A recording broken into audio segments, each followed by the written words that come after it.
All I'm going to do now is just going to clean this little drain out here.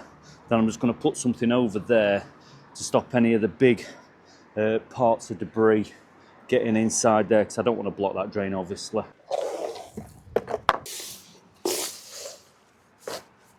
Whew.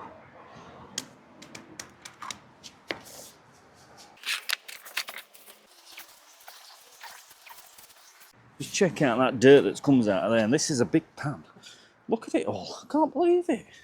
So a little trick I learnt to stop filling up your drain when you pressure washer in, get a little brush like this, a little hand brush, put it down inside there, push the bristles in, there we go.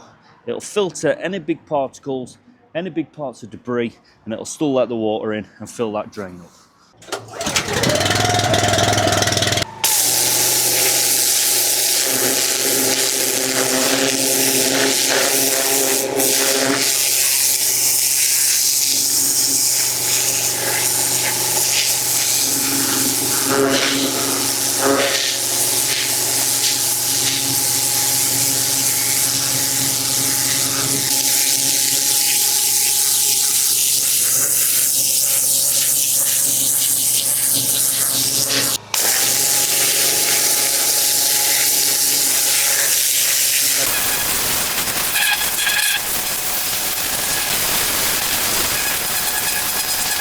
By you watching this video, it helps us give away these free services to people who need it the most.